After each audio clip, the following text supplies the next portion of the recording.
This beautiful pool. It's magnificent. It's like pools in one.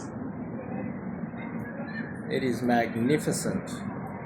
We're going to talk about what what I bring to the table as a dating coach, and why, if you're struggling with your dating, that is, you might not be struggling with your dating. You might also think, let me turn around here, that things are going really well for you. I might be able to help you to get better results. That's what I do. We work miracles here. But what makes me a good dating coach? Number one is overcoming an unbelievable amount of adversity and not ending up homeless, which I did at one stage, broke, poor, psychologically damaged and on drugs and alcohol and a total mess. And overcoming those problems. And having things go wrong that are out of my control, and a lot of the time things will be happening to you that are out of your control, and overcoming them and still managing to thrive. Someone from my upbringing really shouldn't be hanging out here in what is technically 20-star beautiful pool, living the life. I really shouldn't be. I really shouldn't be here. All of the probabilities were against me. I didn't have parents. I grew up with a stepfather that was trying to kill me. I had an extremely damaged mother that was an orphan growing up, and she had a lot of issues. She tried to kill me. My father, he had a relatively easy life. Both of his parents were awesome parents, and they gave him a house. He didn't have to pay rent his entire life. He lived in a house, lived the life of a king his entire life. After divorcing my mother, ended up living in a magnificent house, big house, right in Bondi Junction. And he brought up two new sons from a new woman, and abandoned me totally. Never checked out on me, never checked to see if I was alive my entire life. Never helped me out once. Never gave me a cent. Never helped me out. And my mother was just so damaged and psychologically wrecked that she was absolutely no help to me in any way, shape, or form. And, started out living in a place called Maroubra, which is the ghetto. And when I grew up, because I'm in my mid-40s now, it was actually a very dangerous place. I grew up in Maroubra in the 80s when Australia had gun rights.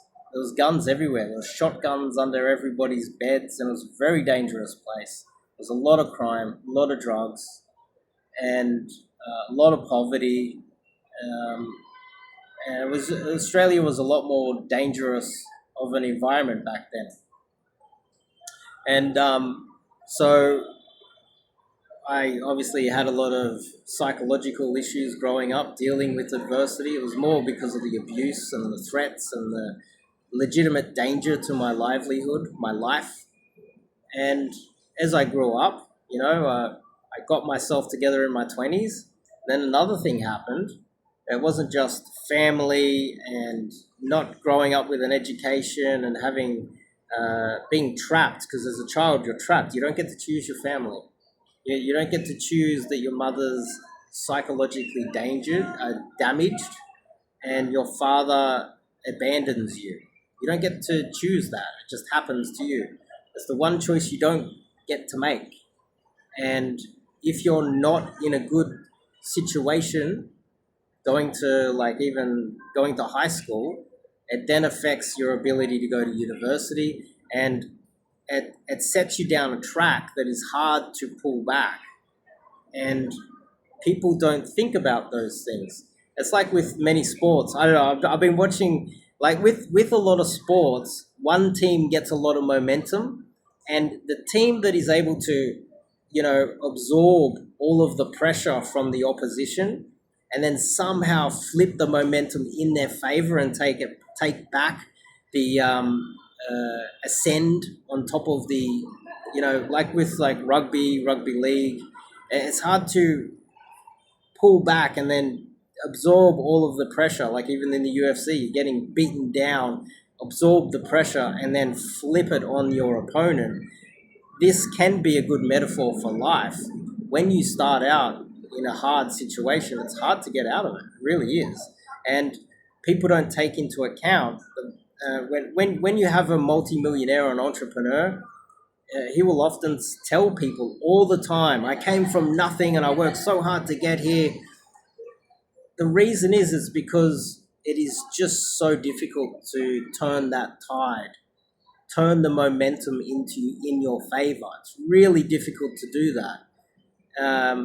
And that's something that I've managed to do my entire life in the face of some of the most extreme adversity most people would never imagine.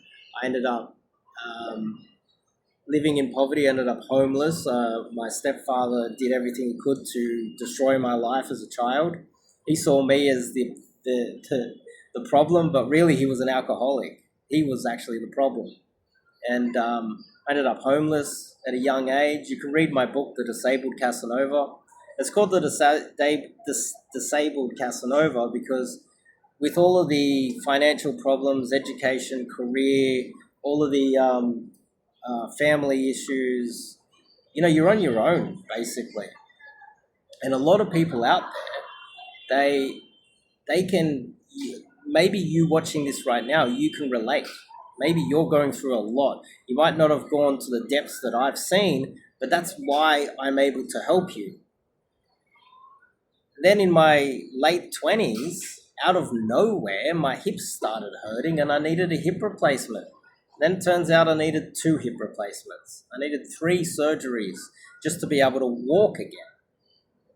While living in abject poverty in my late 20s, early 30s, uneducated, and struggling to survive. Now I'm living in 20-star luxury like this, and you can go through my videos. I've basically traveled the world and live a relatively good life, and I didn't make the money coaching. People don't realize that. The cash to allow me to do this didn't come from coaching. Look at the quality of my videos. If I was making money, I'd probably hire an editor and go out there and put a bit more effort into it. And there's a lot of men out there struggling. There's a lot of men that are angry and bitter and lonely, and they don't have to have come from the depths of hell that I've come from. But a lot of them are lonely regardless. And, having a dating coach that has, there were times there where I was renting out an apartment while sharing with like 6 people and either sleeping on the couch or whatever just to survive. And I would still have a hot girlfriend come around to visit me on a regular basis. I still had multiple girlfriends that were hot. And the thing is, there's also a bit of a misconception out there. People think it's all just about getting laid. But if you're watching this and you're struggling with life, you're struggling with career, you're working really hard, that isolates you from everybody. You might not have mummy and daddy to talk to all the time too. You might have come from a good family as well. You might have had a relatively good life when compared to me, and this is definitely not any sort of competition between us, but someone who's gone to the depths that I've gone to, I can bring a lot to the table, even if it is a form of counseling. So I do have guys that I will be coaching, and there are the nuts and bolts around dating, but they're also lonely. They have career problems. They have lots of different issues that they're dealing with, you see? And what I can bring to the table is, uh, counseling, someone to talk to, but also someone to talk to that's been there. Someone to talk to that knows what it feels like to be in your situation. And also to understand you and understand that you feel like nobody else understands your situation.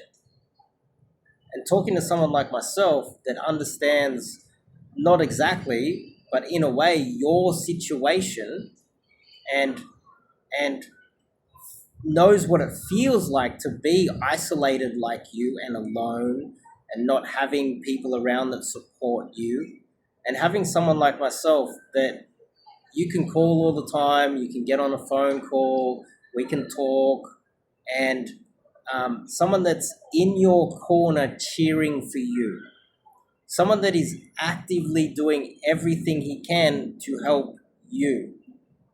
Now that's a coach.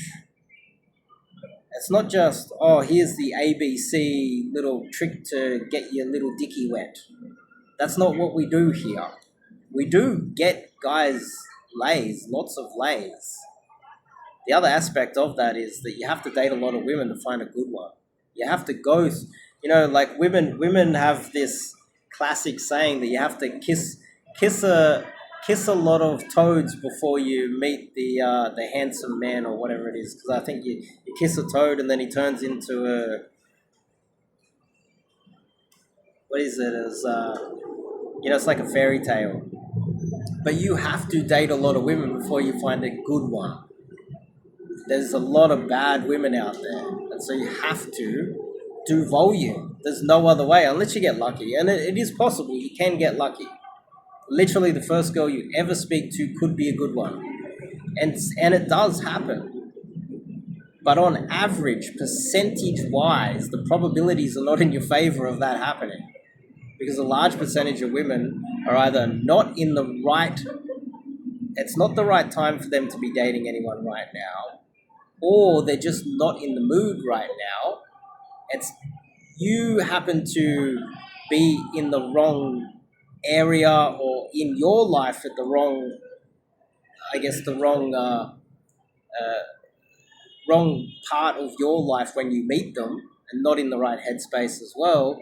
There's a lot of factors that do matter. Let's just put it that way. But what I do bring to the table is the ability to have someone in your court that knows what it feels like to be lonely and by yourself and have nobody understand you. And on top of just having, counselors and psychologists, like, it is helpful, I guess, but a lot of the times they don't have actionable steps. And I would say that a counselor or a dating coach that also, is willing to spend the time and effort to get on the phone with you whenever you need to speak to someone, as well as giving actionable steps, because I've seen the depths of hell myself. That's valuable. It's valuable. It's just valuable. Because when I was in the depths of hell and alone and no family, I had to make new friends. I was living in abject poverty. I was dealing with extreme chronic pain from pain in my hips and my joints, needing major surgeries and having to overcome these things by myself. You don't have to have gone to those extremes, but if I can figure out ways to overcome those things myself, I'm sure I can figure out how to overcome those things for you and be that person that guy that you can call anytime and talk to. The issue also is if you speak to your friends about your problems too much, you might just, and this is the reality of the world, you might just start depressing them. They might not want to hear your bad news all the time, and they might stop being as available to speak to you in the future. So you can't really use your friends as a sounding board. Once in a while is okay, but sometimes you need someone to talk to on a regular basis. And that's where someone like myself comes in. You know, I, when I had my first hip replacement, I got recommended a counselor. It was just a, I don't know how to, it was like a spontaneous sort of situation where the counselor was there and I was told, look, you should speak to this counselor. And this counselor heard my story. We had a bit of a chat and we kind of became friends. And that counselor is the head of a major non-for-profit organization in Australia right now. She's been awarded medals now and an extremely good counselor, and we became basically friends and someone that I can talk to, someone that I can talk about things that I'm dealing with and you know, that's something that you can't really burden your friends or your family or acquaintances with. You kind of need a counselor to talk to about those issues. And in a way, that counselor recommended that I start doing this. When, you know, and that's the difference between myself and a lot of the other dating coaches out there. My professional head of an NGO counselor, I became her favorite actually, and we became friends. We still talk. She's almost like a pseudo replacement mother of mine in a way, and that is in part because there's a difference between a lot of her other clients, what they've been through, and she did say on many occasions that that's why I was her favorite, because of overcoming a lot of adversity, solving a lot of complex problems, and she saw a lot of those issues. And she's been pushing me for many years to, in fact, be a counselor myself, because if you bring that experience to the table, you can be very valuable to other people going through difficult times. And a lot of men that get into the dating space, they're lonely, they're sad, they don't have anybody to rely on, they don't want to burden their friends or family if they have friends or family. And, someone who, like myself, who actually enjoys seeing the changes, talking to my clients, seeing the changes, seeing the benefits, their lives getting better, them going from very stressed and, feeling helpless, not knowing what the roadmap is or what the next move is, and having someone to talk those things through and suggest new ideas all the time, you cannot understate how useful and powerful that is. And so that's what, as a dating coach, I bring to the table. And a lot of those solutions, they come through lots of conversations. It's not through one boot camp or one weekend boot camp or some digital product that you buy. You need someone to actually talk to. And so, that's something that I just wanted to talk about, because, I know there's a lot of skepticism in the industry and with guys that are dating coaches, and I'm nothing like them. Everything I have, I basically fought my life to have. I worked so hard just to have a roof over my head and pay my medical bills and get out of poverty, and I became homeless, you name it. And there was no easy victory there. I had to legit eat dirt. I had to eat dirt, So And, you know, I learned a lot of lessons. I made a lot of mistakes. And I bring all of that to the table in conversations.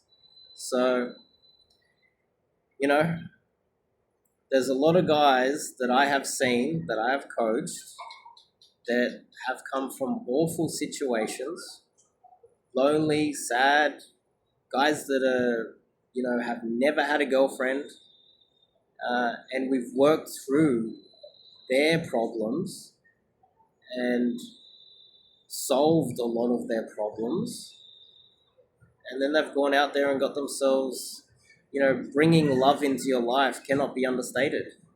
You know, bringing a beautiful girl, or even just having an average girl when you are lonely, is a great start to life.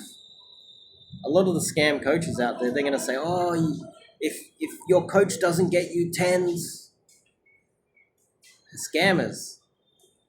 The reality is very different, you see. So many of my clients have then gone on to get themselves girlfriends, and actually one of my clients is, I think he's engaged almost. I think he's planning on getting married very soon. You know, he was a product of the London day game model. I taught him some indirect game. That's how he got his current soon-to-be fiance wife. And when I first met him, or we first started coaching, he was coming home from work so stressed that he was throwing up. There's men out there that are struggling. And just a few little tweaks, talking to someone who's battled through life like myself, it cannot be understated the value that that can bring. And of course, I also coach the in-person cold approach coaching on the street, doing lots of cold approach, doing immersions, doing I don't really do boot camps. I prefer immersions because we have a lot more time out there approaching lots of girls, refining how you approach. But ultimately, for you guys watching this, you know, if you're curious about me, read my book, The Disabled Casanova. The second step, if you're sad and lonely, you're trying to get out there, sign up to do some coaching where, you know, I do have a lifetime package where I will talk to you as long as it takes. I'll be in your corner for as long as it takes. And the third one is the 30-day challenge. You know, if you just want to get out there and start cold approaching girls, the 30-day challenge is a great way to start. It really is. It's a great way to start, get into the game, and start making things happen. But anyway, guys, I'll see you guys in the next video.